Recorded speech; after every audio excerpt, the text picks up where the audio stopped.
পশ্চিমবঙ্গে বিধানসভা নির্বাচনে বিপুল ভোটে জয়লাভ করেছে ভারতীয় জনতা পার্টি বিজেপি। এরই মধ্যে সরকার গঠনের প্রস্তুতি নিতে শুরু করেছে দলটি।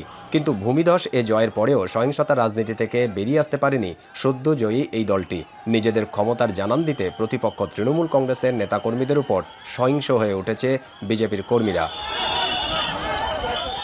রাজ্যের বিভিন্ন জেলায় ছড়িয়ে পড়েছে রাজনৈতিক সহিংসতা ও উত্তেজনা। এরই মধ্যে পশ্চিম বর্ধমান জেলার দুর্গাপুরের মুচিপাড়ায় তৃণমূলের দলীয় কার্যালয়ে ভাঙচুরের অভিযোগকে কেন্দ্র করে ব্যাপক উত্তেজনা ছড়ায় এলাকায়। পরিস্থিতি ক্রমশ উত্তপ্ত হয়ে ওঠায় ঘটনাস্থলে পৌঁছয় কেন্দ্রীয় বাহিনী ও পুলিশ।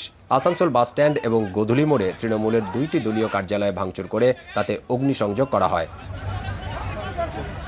এদিকে দক্ষিণ দিনাজপুর জেলার গঙ্গারামপুর থানার মহারাজপুর এলাকায় এক তৃণমূল নেতাকে কুপিয়ে আহত করার অভিযোগ উঠেছে বিজেপি কর্মীদের বিরুদ্ধে। ভোট পরবর্তী সহিংসতা হয় মুর্শিদাবাদ জেলার বহরমপুরেও। হুগলি জেলার ডানকুনিতে তৃণমূলের অফিসে ভাঙচুর করে তা দখল নেয় বিজেপি।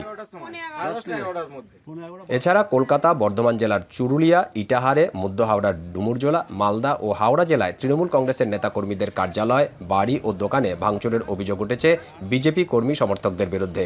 এমনকি শুভেন্দুর বিধানসভা আসন পূর্ব মেদিনীপুর জেলার নন্দীগ্রামেও সহিংসতার ঘটনা ঘটেছে।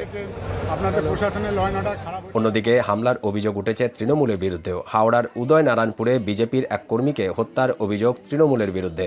দক্ষিণ চব্বিশ পরগনা জেলার ক্যানিংয়ে বিজয় মিছিলে গুলিবিদ্ধ হয় আরেক বিজেপি কর্মী।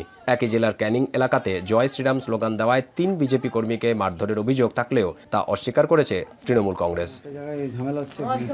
দীপক দেবনাথ, এখন, কলকাতা।